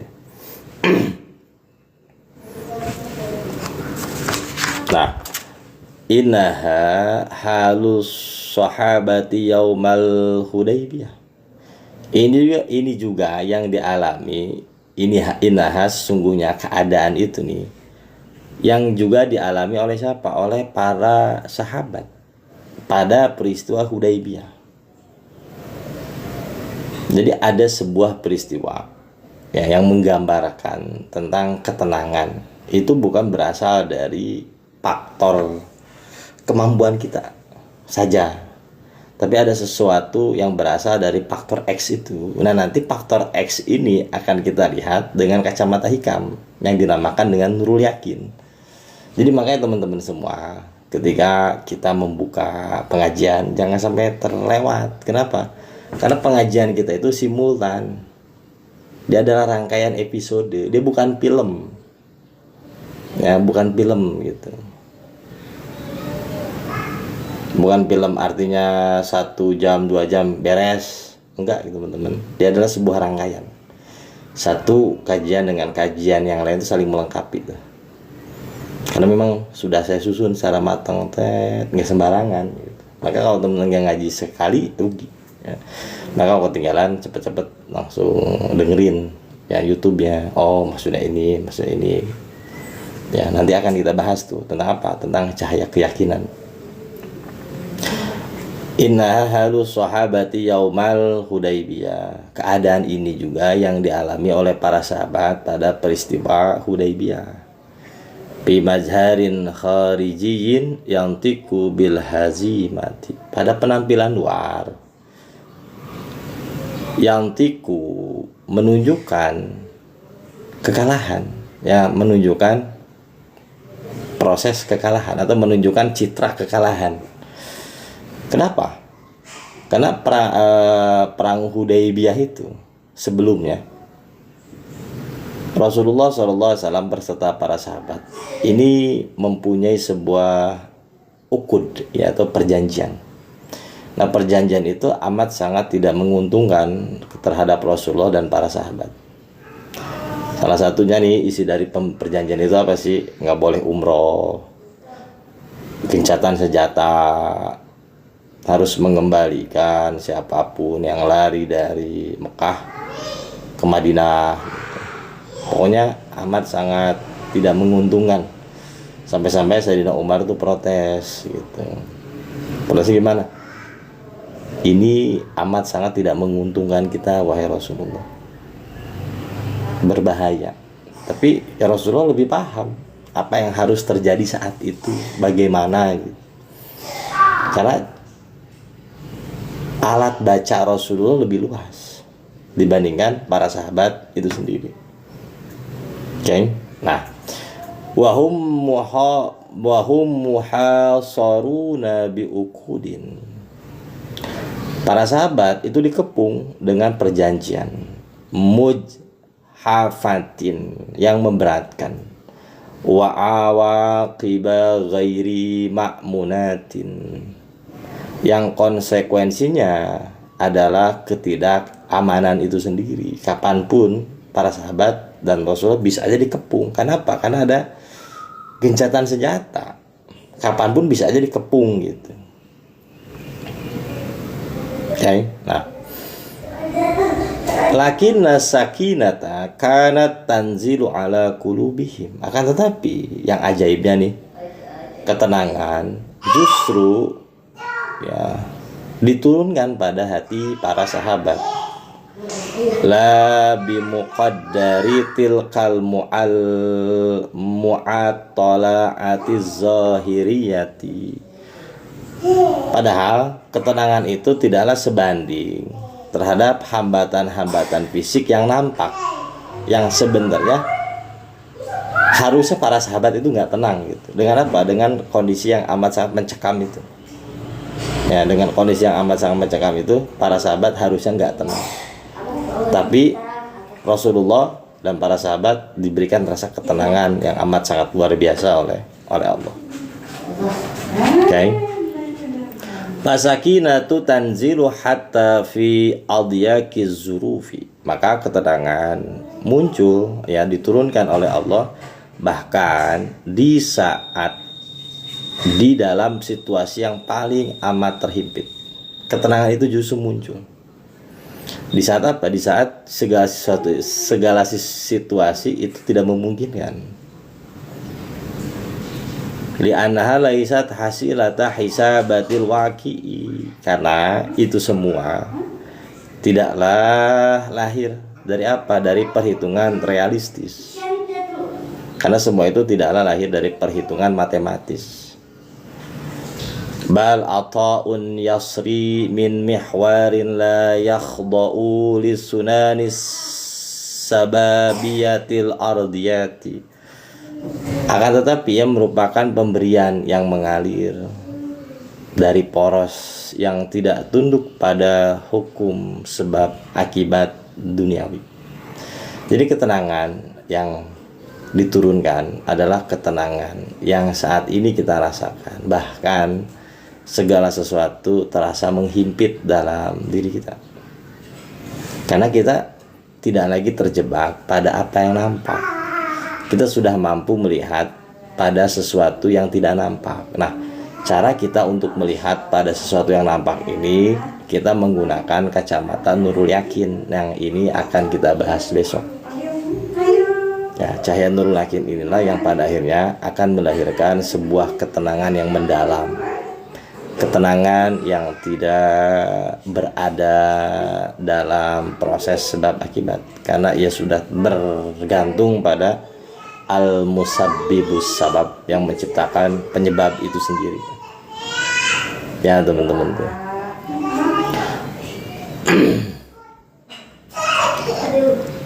A'udzubillahi minasyaitonirrajim. Ala bizikrillahi tatmainnul qulub. Ala, ingatlah, hanya dengan mengingat Allah hati menjadi tenang. Jadi ketenangan hati yang kita miliki ketika kita mampu mengingat Allah. Nah, ala wa ala dan huruf ala huna di sini, ya, di ayat ini adalah apa sih? Ada tu tanbihin tu kijurraqida. Ia adalah merupakan bentuk pengingat. Tu kijurraqidi, yang mampu membangunkan seseorang yang saat ini sedang terlelap. Jadi ala itu merupakan harfu tanbih. Fungsi dari harfu tanbih itu untuk apa? Untuk menyadarkan, untuk memberikan sesuatu gitu, untuk memberikan kesadaran, untuk membangunkan orang yang saat ini sedang tertidur, maka menggunakan harfu tanbih. Kenapa menggunakan harfu tanbih? Karena harfu tanbih ini digunakan untuk memecut. Selama ini mungkin yang kita gantungkan sebagai ketenangan ada di luar. Maka Allah memberikan kesadaran. Alah, ingat, sadar. Bizikrillahi tatmainnul qulub. Dengan berzikir kepada Allah, hati menjadi tenang. Nah, tazkiratun raqiqatun, pengingat raqiqatun yang halus, likuli man akhadha yaqra'u al-bababin wa ra'as sakinatin. Pengingat yang halus bagi setiap manusia yang telah mengetuk 1000 pintu untuk mencari ketenangan. Ya. Pengingat untuk kita yang telah mengetuk 1000 ketenangan. Kita mengetuknya pada pasangan kita, kita mengetuknya pada apa yang kita miliki, kita mengetuknya pada masa lalu, kita mengetuknya pada apa yang saat ini kita kerjakan. Semua kita ketuk. Karena pada prinsipnya teman-teman semua, manusia hidup, bekerja, mencari pasangan dan lain sebagainya gitu ya. Mencari jabatan untuk apa? Mencari ketenangan. Berapa banyak hal yang sudah kita ketuk, mungkin bukan lagi 1000, puluhan ribu yang sudah kita ketuk. Pada akhirnya mereka tidak mampu memberikan ketenangan. Jadi Allah itu sebagai apa? Sebagai pengingat yang halus bagi kita yang telah mengetuk beragam macam pintu untuk mencari sebuah ketenangan. Wa idza bi aqrabil abwabi maftuhun amamahu, padahal pintu terdekat justru telah dibuka untuk kita. Padahal pintu yang paling dekat sudah dibukakan untuk kita. Teman-teman semua, setiap muncul pertanyaan, di mana tenang? Sebenarnya di situ Allah sudah memberikan jawaban. Cuman kadang kita menginginkan pintu yang lain, yang pintunya itu sesuai dengan selera kita, warnanya sesuai dengan tipe kita, jalannya jalan yang akrab dengan kita. Padahal ada sebuah pintu, ketika kita bertanya, pintu itu sudah dibuka dan teman-teman paham itu. Contoh, ketika teman-teman mendapatkan masalah dengan teman kita, dengan siapapun itu, jawabannya sudah teman-teman pahami. Yang salah adalah kamu terlalu ngarep. Cuman kadang kita tidak mau jawaban sesimpel itu. Kita pengen apa? Orang itu yang salah. Kita bermasalah dengan suami, dengan istri, jawabannya sudah kita ketahui. Yang bermasalah tuh kamu terlalu over thinking, kamu terlalu over possessive, kamu terlalu mengekang, kamu terlalu berlebih-lebihan. Jawabannya sudah kita pahami, tapi kita nggak mau sesimpel itu. Kita menginginkan jawaban yang lain. Kita pengen jawabannya sesuai dengan harapan kita. Kita pengen pintunya sesuai dengan tipe kita. Pada akhirnya pintu yang terbuka itu tidak pernah kita masuki. Teman-teman sadari itu.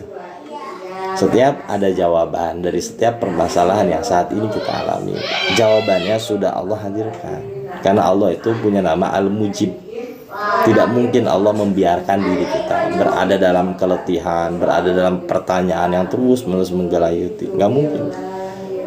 Setiap pertanyaan itu sudah satu paket dengan jawaban. Cuman kadang kita pengen jawaban yang lain, yang sesuai dengan keinginan kita. Nah, ini akan kita bahas. Namanya bias melihat. Kita pada akhirnya tidak lagi mampu melihat segala sesuatu sebagaimana adanya. Kita pengen melihat segala sesuatu sebagaimana mestinya. Dan ini teman-teman semua yang akan menyiksa kehidupan kita.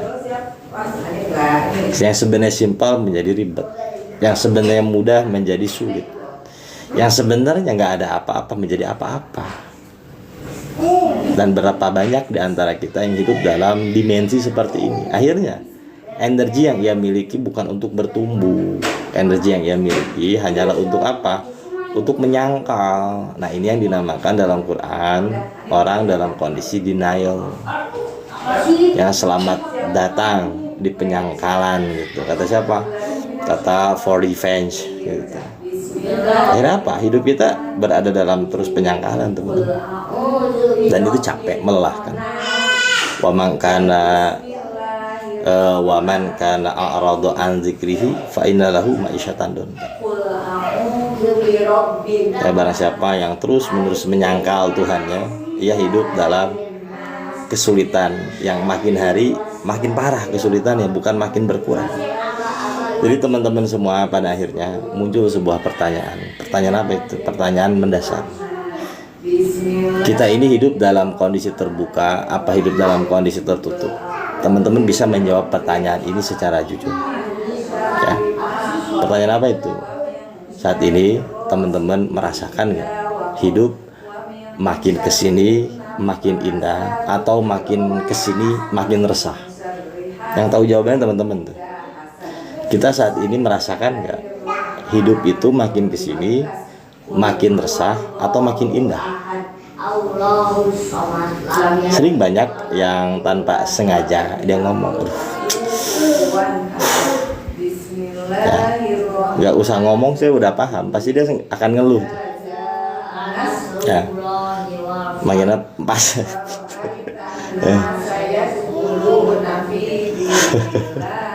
Ya, yang tahu jawaban cuma kita tuh. Kita melihat makin kesini tuh hidup itu tuh makin menuju kehancuran gitu, atau sebenarnya makin indah. Ya, makin indah. Ya. Ini akan menentukan cara kita melihat kehidupan, teman-teman. Ya, nanti ini akan dijelaskan panjang lebar besok. Teman-teman jawab deh secara jujur nanti malam nih. Ya, malam belum tidur, nggak usah ditulis, teman-teman merenung aja gitu, merenung. Kan yang tahu diri kita nih. Ini pertanyaan kontemplatif. Makin kesini hidup itu makin indah atau makin resah? Nah, ketika kita dalam versi kecil kita, teman-teman, melihat hidup itu makin kesini makin indah. Ketika apa? Ketika kita kecil, kita selalu excited ketika menyambut hari esok, seolah-olah seluruh hari itu adalah hari lebaran. Tumbuh kita menjadi manusia dewasa, berubah tuh rasanya. Makin kesini tuh makin resah. Ini apa lagi? Harus bagaimana lagi? Harus diapakan lagi? Penuh dengan kepelikan, penuh dengan kesulitan gitu. Akhirnya hidup itu makin resah. Ya. Nah, teman-teman nanti malam jawab sendiri ya, nggak usah dijadiin status. Hanya kita dengan Allah aja tuh. Temen jawab jujur aja gitu. Saat teman-teman menulis itu lihat diri kita gitu. Lalu lihat bagaimana kita melihat dunia gitu. Ya, kita lanjutkan teman-teman semua.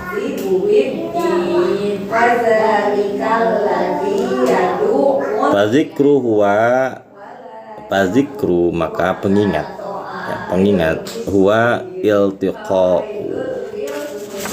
maka zikir, ya maka zikir gitu, mengingat Allah. Huwa iltiqa adalah pertemuan al-jazri so'idi, antara akar yang tumbuh, minal asfali, dari bawah, bisakinati nazilati binal a'la, dengan ketenangan yang turun dari atas. Innahu makanul iltiqa'il juhdi, sesungguhnya itu adalah merupakan tempat pertemuan antara apa? Al-juhdil basyari, antara usaha manusia, wal judir rabbani, dengan karunia keilahian, inda mihwarin wahidid, pada satu poros, ya pada satu poros. Nah, teman-teman, kita simpulkan biar teman-teman mempunyai oleh-oleh untuk kita bawa pulang, ya, sebagai bekal kehidupan kita untuk menumbuhkan tanaman. Nah, teman-teman tulis, untuk menumbuhkan tanaman kita membutuhkan 3 perangkat. Sedikitnya itu ada 3 perangkat yang harus teman-teman genapi. The first, yang pertama, ada tanah yang sudah dibajak. Apa itu tanah yang sudah dibajak? Tanah yang sudah dibajak itu adalah beragam macam peristiwa yang sudah kita lalui melalui takdir. Ya, beragam macam peristiwa yang sudah kita lalui dalam takdir. Kesakitan, kepedihan, kepelikan, kesempitan. Teman-teman sudah ngalamin itu semua. Udah jago lah. Tanpa diminta pun itu sudah ada. Itu sudah tersedia gitu. Jadi sebenarnya tuh jiwa teman-teman itu sudah subur, teman-teman. Ya. Nah, nanti jiwa yang subur ini dinamakan oleh Rasulullah SAW sebagai apa? Ma'dan. Ma'dan itu tempat tambang. Nanti malam kita ngaji tuh, kitab Jami'ul Bayan. Jadi manusia yang sudah mengalami beragam macam kepelikan itu seperti ma'dan, tempat tambang. Nah, itu sudah ada dalam diri kita, oke? Akar yang dibutuhkan untuk biji itu merasuk ke dalam, ya, itu adalah seperti apa? Seperti mujahadah, proses yang kita lakukan secara sengaja dan sadar. Ada yang harus kita lakukan. Tentang apa? Tentang ngaji, teman-teman. Yang teman-teman harus lakukan setiap hari. Teman-teman harus keluarin duit buat beli kitab, buat bisyaro, buat beli makanan. Itu apa? Agar akar kita menghujam ke bawah, ke dalam. Ada lagi zikir yang terus menerus teman-teman lakukan secara istiqomah, meskipun ada yang bolong-bolong, meskipun ada yang enggak gitu. Itu merupakan apa? Untuk merawat akar agar dia menghujam ke dalam. Ada doa yang terus teman-teman pinta, ada doa yang terus teman-teman munajatkan gitu. Itu merupakan apa? Akar. Ada lagi yang kemudian yang dinamakan dengan hujan. Hujan itu adalah sesuatu yang bersifat divine. Kalau dalam bahasa tasawuf ini yang dinamakan dengan mawahibah, pemberian dari Tuhan. Dia bersifat pemberian, ya, atau dalam bahasa lain ini yang dinamakan dengan intuisi, ya, intuisi, waridat. Nah, bijinya apa itu bijinya? Bijinya adalah proses inisiasi. Ya, bijinya adalah proses inisiasi, ketersambungan antara seorang guru kepada murid. Ya, ketersambungan antara guru kepada murid, yang mana biji ini adalah merupakan bahan utama untuk apa? Untuk pohon itu tumbuh. Nah, teman-teman sudah dapat formulanya tuh: tanah, akar, hujan, dan biji. Oke. Nah, dari sini teman-teman punya kesimpulan lagi. Berarti sakinah itu adalah tentang apa sih? Ya, sakinah itu akan terjadi pada diri kita ketika apa? Terjadi dua titik pertemuan. Bahroini yaltaqiyan. Ada dua samudra yang bertemu.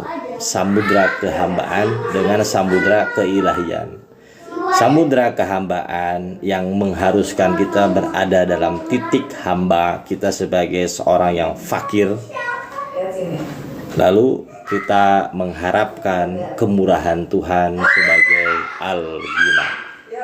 Jadi ketenangan dalam diri kita adalah tentang proses pertemuan dua samudra, bahroini yaltaqiyan. Samudra kehambaan dan samudra keilahian. Samudra kehambaan adalah tentang kita terus-menerus berada dalam denyut kehambaan untuk mendapatkan limpahan kemurahan Tuhan sebagai Al-Ghani, yang maha kaya. Di saat itulah kita akan mendapatkan sebuah ketenangan. Kalau teman-teman perhatikan pola dari kitab Al-Hikam, polanya seperti ini. Di satu sisi lain, Al-Imam Ibnu Athaillah Sukandari ingin menyinari diri kita yang kotor, diri kita yang terbatas. Satu sisi, ya, Al-Imam Ibnu Athaillah menyinari ketuhanan, keluasan ketuhanan dengan apa? Dengan cahaya ma'rifat. Karena memang untuk mendapatkan tanaman kita tumbuh, kita harus mempunyai dua samudra ini, ya, bahro ini yang takian, dua samudra yang yang bertemu. Nah, mudah-mudahan teman-teman banyak manfaatnya untuk kita semua. Insya Allah nanti kita lanjutkan kembali ya. Besok malam kita ngaji insya Allah jam 9 teman-teman ya. Saya harus ngaji tafsir dulu nanti insya Allah. Kita ngaji jam 9. Mudah-mudahan teman-teman sehat-sehat semuanya. Besok kita ngaji kitab Al-Hikam ya. Dari sekarang dipersiapkan teman-teman. Dan insya Allah besok kita akan awali dengan pembacaan maulid ya. Yang kita tutup dengan doa dulu. Allahumma sholli wa sallim wa barik ala sayyidina Muhammad wa ala ali sayyidina Muhammad. Bismillahirrahmanirrahim. Alhamdulillahirabbil alamin. Hamdan yuafi ni'amahu wa yukafi mazidah ya rabbana lakal hamdu wa laka syukru kama yanbaghi li jalali wajhikal karim wa li azimi sultanik. Allahumma sholli wa sallim wa barik ala sayyidina Muhammad wa ala ali sayyidina Muhammad salatan tunjina biha min jamil ahwali wal afat wa taqdilana biha min jamil hajat wa tutahhiruna biha min jamil sayyiat wa tarfa'una biha indaka ala darajat wa tuballighuna biha salawat min jamil khairati bi hayati wa ba'dal mamat bi rahmatika ya arhamar rahim. Rabbana ya Allah atina fid dunya hasanah wa fil akhirati hasanah wa qina adzabannar. Bi fadli subhana rabbika rabbil izzati amma yasifun wa salamun alal mursalin walhamdulillahi rabbil alamin. Bil qabul ijabah.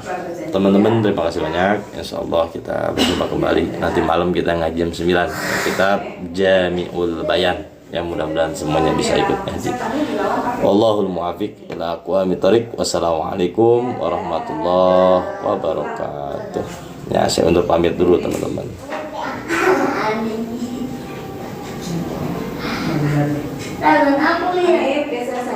Ya, sama-sama teman-teman, semua sama-sama.